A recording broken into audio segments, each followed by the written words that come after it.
We had our first border crossing today, which I think makes us actual overlanders. We've been spending quite a bit of time in East Timor, so much time that I think we were pretty much taken under the wing of the expat community there, and even graciously offered a bed by the UK's honorary consul. But it was time to head out of town because we had to get to Indonesia.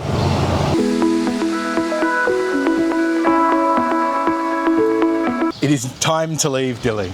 Yeah, we've been here like 3 weeks now, if you include coming in and out of Dili, and we've had an amazing time. Yes, so it's kind of hard to tear ourselves away. We're here with our fairy godmother of Dili. Tracy's been looking after us the last few days. Yeah, and giving us advice on different places to go around the country, and inviting us to sort of hang out with people for dosa, recommending night beach cinemas. Yes, we went to this beach cinema. That was beautiful. That was a great suggestion. Yeah. What else was there? The breakfast, the expat breakfast with this eclectic group of expats. You described that well, actually. Yeah. When I turned up, I was like, this is perfect. This is exactly how to describe that. And what else? We played a lovely game of board games last night. I'm a massive fan of board games, so it's exactly up my alley. Anyway, it's time to sadly head off. I do have a feeling like I might be coming back. Excellent. It's very close to Australia. There's no excuse not to come back. Yeah. We're now about to try and do a mega ride across the border today. We do have one place to visit that we're really keen to go and see, which is Balibo. We'll tell you about that later. But yeah, huge ride today. All right, let's get to it. Thank you again so much for looking after us. Thank you so much. It's been great to have you.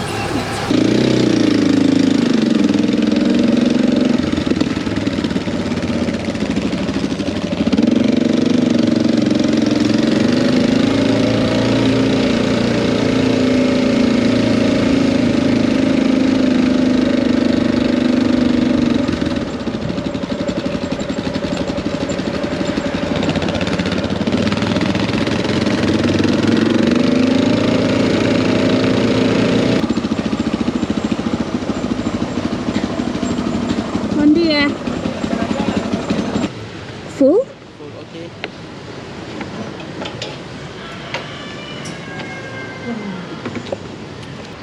Okay, 50? Yep.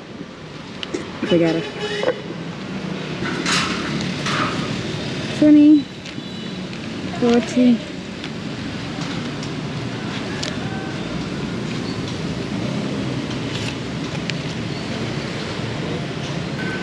Obrigada.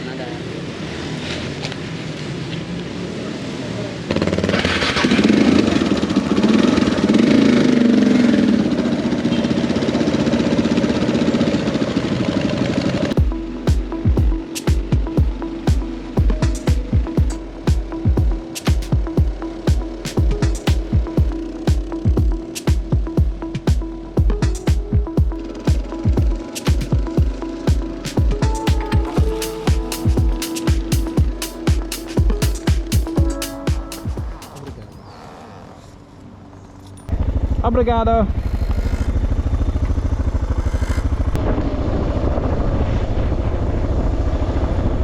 Have chewy Timor coffee, you think? Well, isn't this nice? I don't even know what's in here.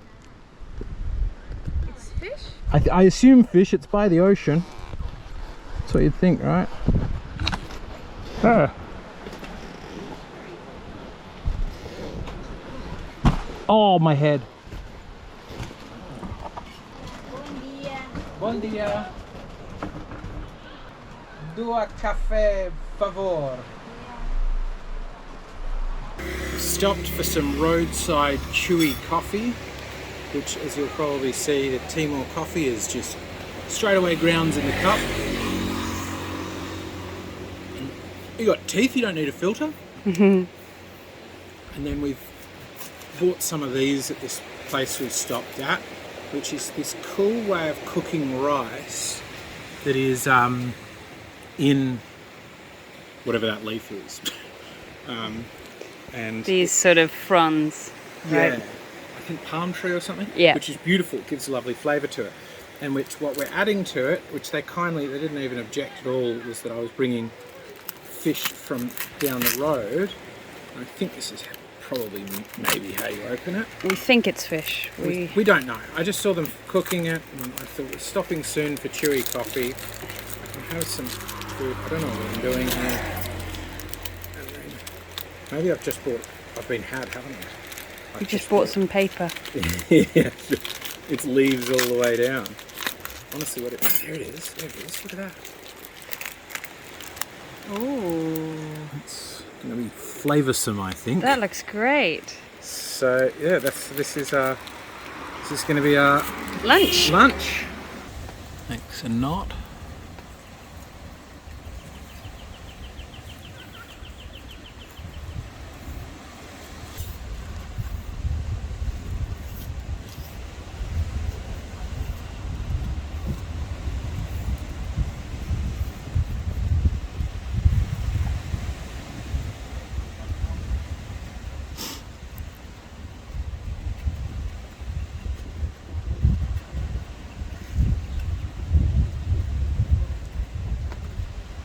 That's great. Obrigado.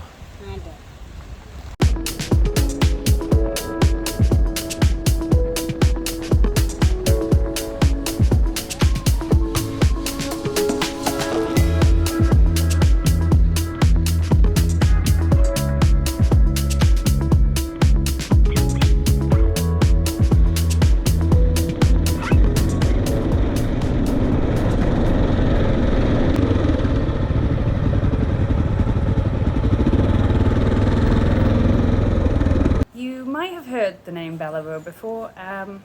There was a big film made about 10 years ago, and we just watched it last week, and it was fantastic, and I really would recommend it. But it tells the story of this town in the 70s. And what's going on in the 70s? Timor's been Portuguese for 400 years, Portuguese Timor at the time, and they're going through this decolonization process. And at the time there's these three internal parties. There's a pro-Portuguese party, there's a pro-Indonesian party, and there's a pro-independence party, and they're trying to figure out who should run this country. And between the three of them, they have a bit of a civil war, which eventually ends up with the pro-independence team, or pro-independence party, forming a sort of government and declaring that they are an independent nation.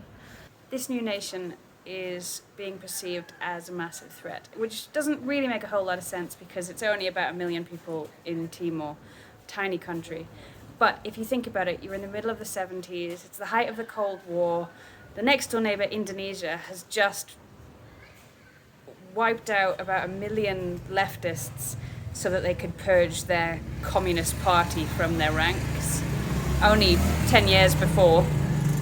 And the West was very happy about that. You know, they saw that as a victory in the Cold War, a big turning point.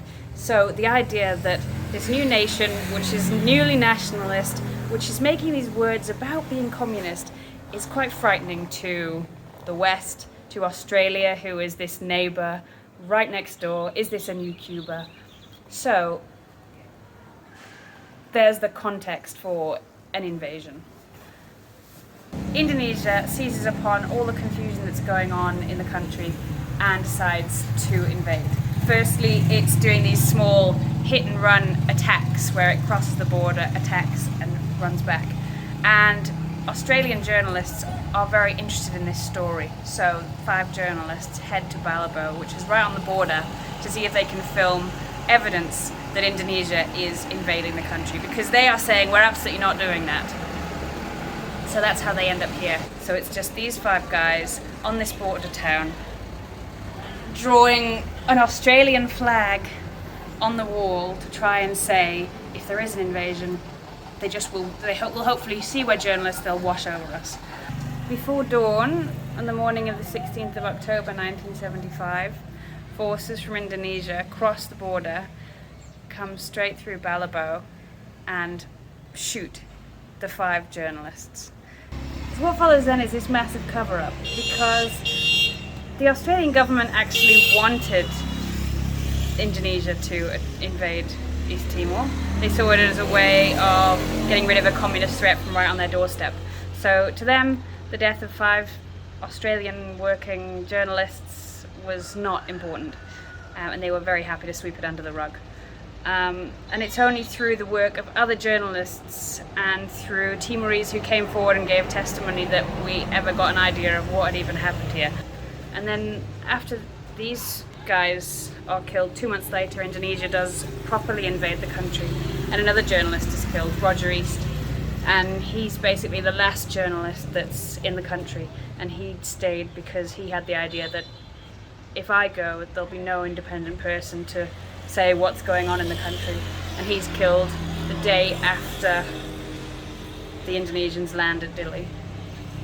So it's a pretty tragic story, the whole thing, and a really dark period in the whole history of Indonesia and Timor. It's really interesting that if you sort of talk to people now, and the whole country is very much about moving on from the past and you know, reconciliation, but it's a country that was massively let down. Like Porter, who's the president now, and he was a leader back then, and features heavily in Balibo's story. He said at the time that Australia had betrayed East Timor. To sort of close out the story, 25 years later, 1999, when the world kind of opens its eyes and helps to end the conflict, you have the Australians coming in to help liberate the country, and you see this welcome Interfet sign, which is daubed on an Indonesian monument to celebrate the union of Timor and Indonesia. So it's quite an apt bit of graffiti. It's really fascinating history of this country, and so recent.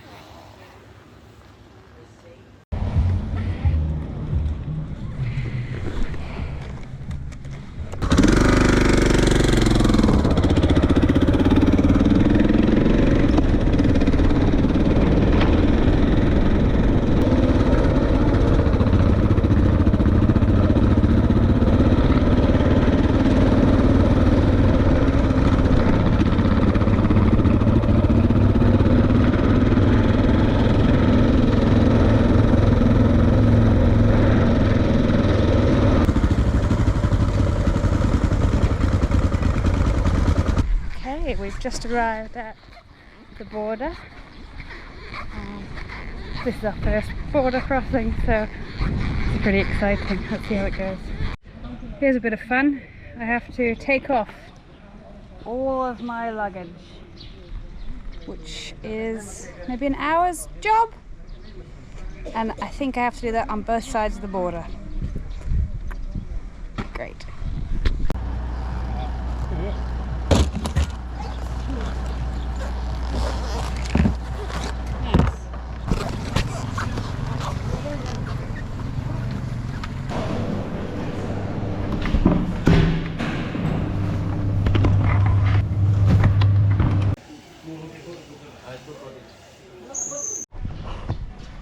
So hot, and we are like at the beginning of the whole process. So we've just had our bags scanned, we've had our passports stamped out, we've still got to find somewhere to carnet stamp out, and then we've got to do it all again on the other side. Oh my goodness, this is hard. Don't know what this is complaining about with the heat. This is fine. This is fine. It's fine. I realised as we're unpacking Liz's bike, I need to tell the last part of the story about East Timor that I mentioned very briefly earlier, that was spitting in the face of the diggers and the Interfet troops, and that was the recent sort of 2000 and the dates on the screen now. We built a conference room for the East Timorese when we were in the middle of negotiations about their gas and oil fields. We'd previously tried to take it off them by saying, oh no, actually Australia's sovereignty goes all the way to your doorstep with a continental shelf. And when that didn't work, we said, oh, we'll build you a boardroom where you can have all your discussions. We recommend you have your discussions there about, the negotiations and how much you're willing to put up with. And we bugged it so that we listened in on an allies strategy for negotiation so we could get a better price. And that's the last that we know of part of this story that is quite embarrassing, that I thought I would tell right before we leave East Timor, and why I feel we still, and even more than before perhaps, owe the East Timorese a debt of gratitude. Okay. Follow me. Oh, thank you. I think now we're free to go through to Indonesia. Halfway there. Perfect. Thank you very much. We'll come back to East Timor again soon. See you soon. Thank you very much. Obrigada.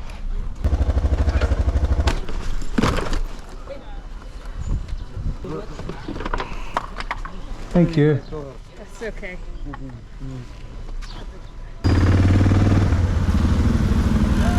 Oopsie, wrong way. Oh, sorry. Thank you.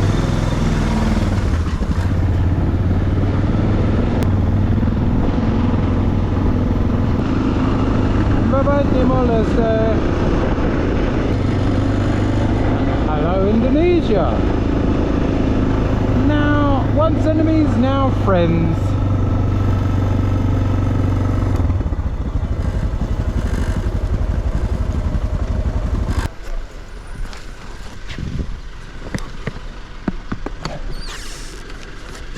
Afternoon. Good afternoon. Ini panas. Oh, it's very Very hot. little. Kucil. Can I see your passport? Bahasa Indonesia. Australia. Australia. You can speak Indonesian? Yeah. Very little. Little, What will you do in Indonesia? Travel. Travel. Kami Pergi ke mana? kami pergi ke Flores Ya. Labuan Bajo. dan Labuan Bajo, Sulawesi. Sulawesi dan Kalimantan, Kalimantan. and then And then Borneo. Yeah. Malaysia. This is going surprisingly smoothly. I don't want to jinx it, but wow, it's pretty good.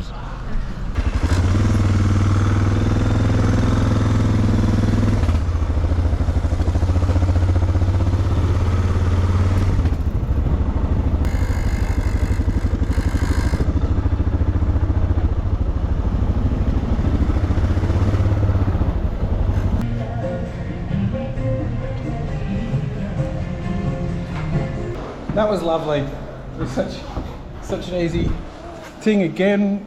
We went to talk to the police. They wanted to. Yes, we were about to go to immigration and then someone went, wait, no, you must go to police. Yeah. And I think they found me very amusing that I'm absolutely drenched.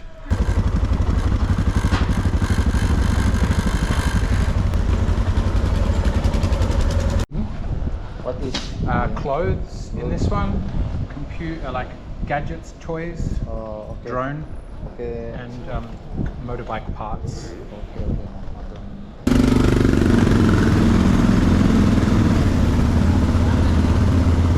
There.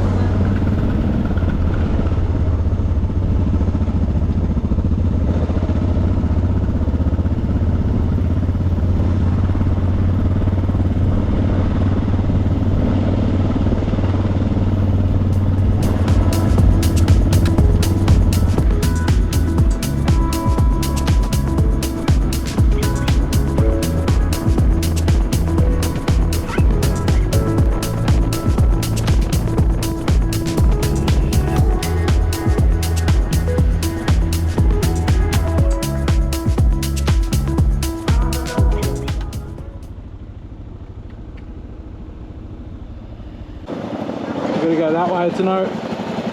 It's a one-way road. Google's just got the wrong directions here.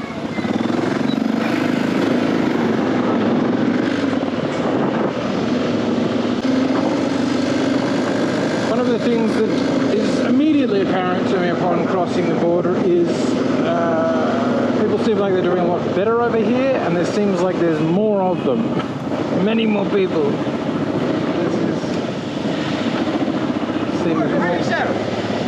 More populous than Dili, which is their most populous city. I'm currently winding my way through the streets because Google gave me some wrong directions. What about here? Are you gonna? What are you doing? Such a pottery way of riding, which always gets left behind.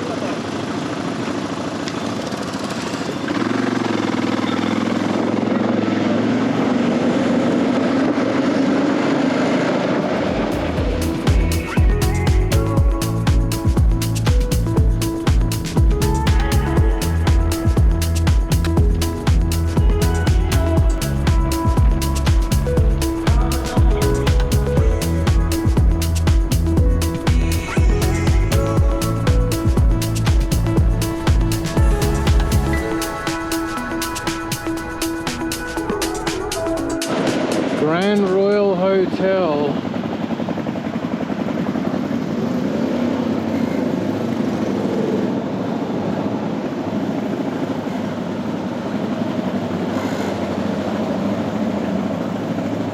Am I going through to the Grand Royal Hotel, or did I just leave it? I felt like I wanted to leave whatever that was. This looks a lot nicer out here. Someone's house, maybe. I'll stay here.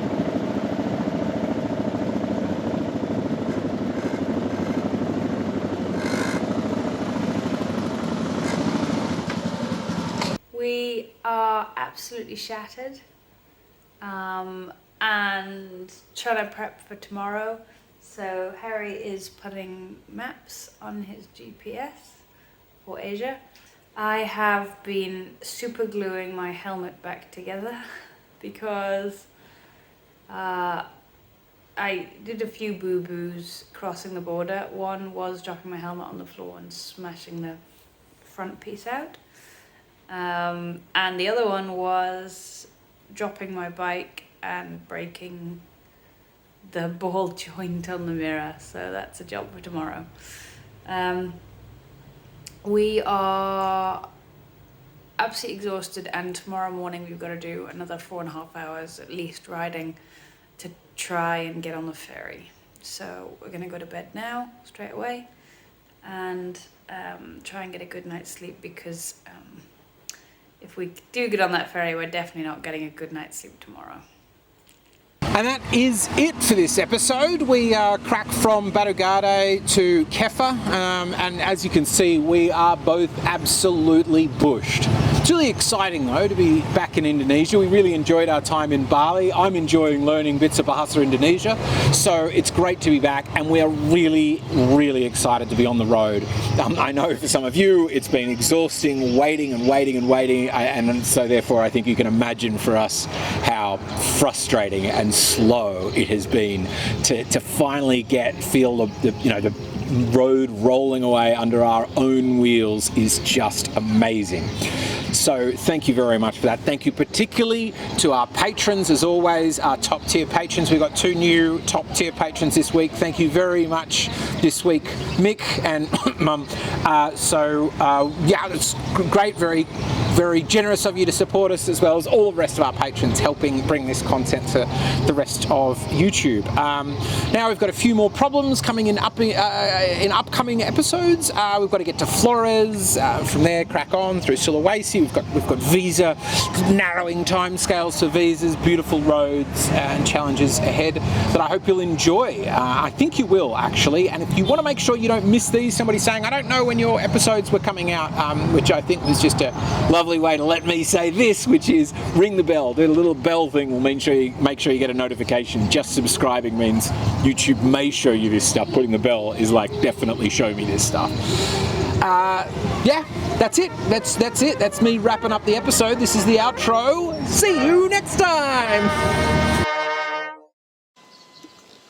I just went to go collect the hats, and then got back to the room and realised I dropped the hats along the road. So I've retraced my whole steps. I was just getting back to the end of where I could have dropped them, and saw this guy wheeling a fruit cart wearing a very nice Akubra. And I was like, my hat!